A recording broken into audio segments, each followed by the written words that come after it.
Valuetainers, we are testing something new on Valuetainment, and that is trending topics.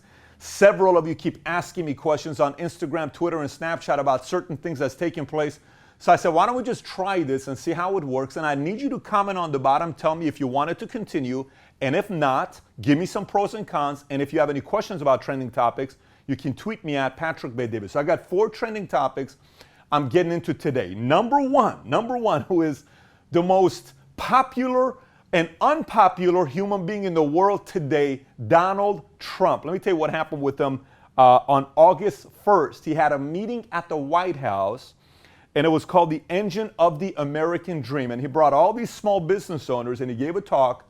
Then his daughter, Ivanka Trump, addressed some of the small business owners and answered some questions for them. Many of you ask me questions about Trump. Many of you ask me politically what side I'm on. Many of you say, how can you deal with this? What do you think about this? Let me explain to you about what I did a few years ago that helped me with dealing with new presidents that you disagreed with. Here's the conclusion I came up with. No matter who's ever the president, you are never going to agree with them 100%. And by the way, no matter who is the president, they're not as bad as you think they are. They're not as great as you think they are. They all have problems. Whatever happens, you have to position yourself at some of their policies that are going to benefit you, at some of the policies that are not going to benefit you. Now, if you want to campaign this and all that stuff and talk to other people, great. I want to tell you what I foresee taking place in the next 3.5 years, and I hope you take advantage of it. Here's one thing it is. If you are not a small business owner, start a small business. If you are an entrepreneur, the next 3.5 years is going to benefit you. If Trump stays focused on the small business, you saw the stock market is the highest it's ever been. Unemployment is the lowest it's been in 16 years. If he stays focused in this area, you have a family, dreams, goals. I hope you yourself make a decision the next 3.5 years to capitalize on this focus of the American dream and small businesses and go make your money, because capitalism works. Some of the other policies he has are strange, but the next 3.5 years, I hope you capitalize to go out there and make your money. Next trending topic. A football player, and by the way, with Trump, Mr. Trump, President Trump, can you please have some of these meetings that you're having with small business owners, and I want to see some faces that are not white. Can we have some Hispanics, Middle Easterns, African Americans? Can we have some more other ethnicities that are also getting in entrepreneurship? I love to see a little bit of that taking place. Maybe a multicultural summit at the White House of entrepreneurs, small business owners. Come on down and tell me how you think, as people who weren't born in America, they have businesses that they built in America. Tell me what's been your edge so we can learn from one another. I think that'd be interesting at the White House. By the way, if you agree with this, tweet him and see what he says about it. He tends to use Twitter late at night. Tweet him late at night. I think he may get back to you. Okay. UCF, University of Central Florida kicker, who had a full ride scholarship. UCF just turned down his scholarship. Apparently they did what? They took it away. They denied his scholarship. He had a full ride scholarship. Why? Here's why. His name is Donald De La Haye. His YouTube channel is called what? Destroyer. Can we put it up so we can give him some love? Yesterday, his YouTube channel got 11,000 subs. Yesterday is what? Tuesday, the 1st of August, he got 11,000 subs. Wednesday, the 2nd of August, he got 17,000 subs as of 5 minutes ago. And his YouTube channel, as of 2-3 weeks ago, only had 10,000 subs, right? So his YouTube channel's blown up because UCF came out and says you can no longer make videos on YouTube. And that's what you can't do. It's a policy for UCF and policy for, NCAA. You can't do this on them. Now, NCAA's got a big black eye because some people think these college players should be getting paid because college teams are making so much money and they're not paying all this stuff. They're not paying taxes because they're pretty much a nonprofit organization, which is double capitalism. So they make $10 million. They ain't paying the 20% taxes or whatever numbers. And on top of that, they don't have to pay the college players. But this guy, this kid here, he cannot make YouTube videos. So Pat, what do you think about this?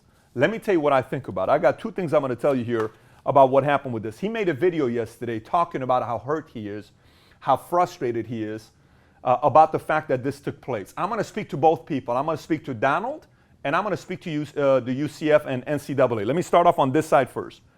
Number one, NCAA, the people at the top that make the decisions, and UCF, the people at the top that are making the decisions, I hate to say it, they're in their 50s and 60s and some even in their 70s. They don't know what YouTube means today. Let me explain to you. Instagram today to them is a photo album. So Mr. NCAA decision maker or Mr. UCF, whoever you are making the decisions at the top, can you imagine if 40 years ago somebody told you can't take pictures while you play football for them? That makes zero sense. You can't take any pictures. What do you mean I can't take any picture? You just cannot take any pictures. It's the same exact thing.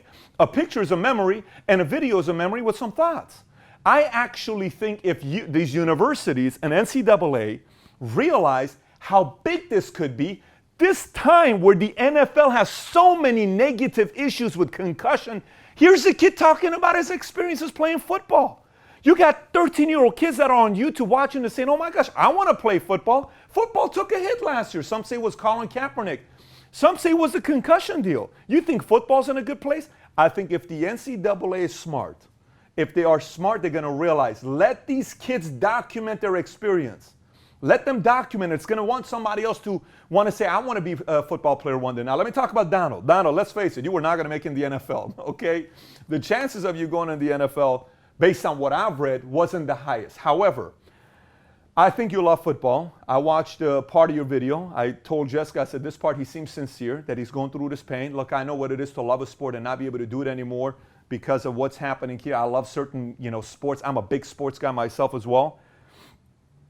I think Donald, in the middle of the night, made a decision and said, let's face it, if I stay in college for however many years I got to do this and I can't do YouTube, I'm not getting paid playing football, but I can get paid doing YouTube videos. And he started a GoFundMe account. I think he's already raised $7,300. His goal is $30,000. Donald, you sound like a businessman to me. You don't sound like a kicker to me. I think you're going to be okay with the decision you made, but at the same time, I think it's a good idea right now to let these NCAA and some of these other guys start thinking about the future. YouTube's been around for a while, NCAA. Let's kind of adjust. Next, how many of you would like to be known as the richest man in the world for 4 hours? How cool is that? Can you imagine say, hey, your name, Johnny, you are the richest man in the world for 4 hours. 4 hours later, you're number 3, right? And everybody, Jeff Bezos couldn't even handle more than 4 hours of being the richest man in the world. Let me tell you guys something here. Jeff Bezos is going to be the richest man in the world for a long time because he ain't playing. Let me tell you, he is not playing with anybody. Jeff ain't intimidated by Jobs on who he was back in the days. He ain't intimidated by Gates. He ain't intimidated by anybody. And by the way, these companies out there, there's one guy they're looking for, and he's one of them. Let me give you the roster of who can be potentially the future billionaires, number one richest person in the world. I think Zuck is going to get there in no time. I really think he's going to get there in no time. I just think right now, the next few years, Bezos is going to own it. Zuck, a couple proper moves he makes, he's up there. You can always put Larry Page and Sergey there as well because right now, Google, their only platform's the one game that they have.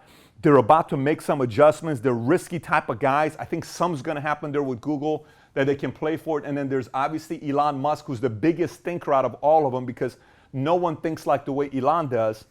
And then I also think some strange is going to happen. Let me tell you guys what I think is going to happen. I think we are kind of overdue for a female entrepreneur to come out and shock everybody by connecting with an audience that nobody else is paying attention to. Hence, Trump is the president today. His daughter is right behind him. She's an entrepreneur. You know how many ladies around the world in America are getting inspired to go out there and start a business as well? Wait till you see what's going to happen with that market. I'm just making a prediction. And by the way, this is what I said about Bezos, I want to say 4.5 years ago at an event in Las Vegas. Check out this 9 seconds about what I said about Bezos. And what I believe is going to happen with Amazon. Let me explain what I see. I envision this happening with Jeff Bezos' vision. I think Amazon is going to put all the bookstores out of business, and then a few years later, Amazon is going to create physical bookstores. Did you get it? That's what I foresee happening. That was 4 years ago when I said this, and I still believe this guy, Jeff Bezos, is going to do something that's going to shock everybody here soon. I'm a believer of Jeff Bezos and how he thinks. And last but not least, so I go to Madrid to watch El Clasico because I want to see the two of the greatest soccer players. Some people say one is the greatest of all time. Some say the other one. I think the argument is Maradona or Pele, some of these other names, but Messi. I go to the El Clasico and I see Messi score 2 goals. He scores his 500th goal while I'm in Madrid. pure entertainment. And you Ronaldo fans, Ronaldo scored nothing, but obviously season ended up being better for him. However, within a 3-month period, both of them have tax issues. On one end, Messi's got a $6.3 million of unpaid taxes he's got to pay. And Ronaldo, on the other hand, I think got $16.7 million that he didn't report on the taxes that he had to pay, et cetera, et cetera. I got a couple things to talk about this. One, Barcelona, Real Madrid, organizations, you got to make an effort to teach these guys about how finances works. Financial advisors that are out there as well, they got to have a better responsibility to deal with them on the tax side, because the last thing you want for publicity-wise is tax issues coming out. And by the way, for those of you guys that are competitive, this is where Ronaldo's winning. Ronaldo owes 3 times as much money to taxes as Messi does. So Ronaldo's just super competitive, man. He says, Messi, 3 months ago, he owed $6.7 million. Guess what? We need to owe the IRS more money. Man, Ronaldo comes out and says, minus $17 million. Can you imagine the text going back and forth? I beat you again, right? But don't feel too sorry for Messi, because Messi just got a 4-year contract for $340 million. $340 million. That's what happens whenever you put your head down and you put your focus into one thing and you say, I'm going to master this one trade. When you master the one trade, you get to the top of the level of whatever industry it is. And that's exactly what's happened to Messi. And that's exactly what's happened to our friend Ronaldo. They just need to make sure they pay their taxes. So Messi, this time you get your 340. Take whatever the number it is, pay your taxes, you don't have to deal with it. You have plenty of money for yourself and all the Messi babies you want to make for the rest of your life, and their grandkids and their great-grandkids as well. So, having said that, comment on the bottom. Tell me your thoughts about this episode. If you want to ask me any questions about trending topics, send me a tweet at Patrick Bet David, and I will address your trending topics. Some of you guys asked me stuff about Kyrie, LeBron, LeVar Ball, all this other stuff as well. Some of it's going to be business. Ask me, and we'll let you know if we're going to continue this or not. But we are definitely listening to your input, and we need it from you for us to decide whether this is something we want to continue doing or not. With that being said, thanks for watching, everybody. Take care. Bye-bye.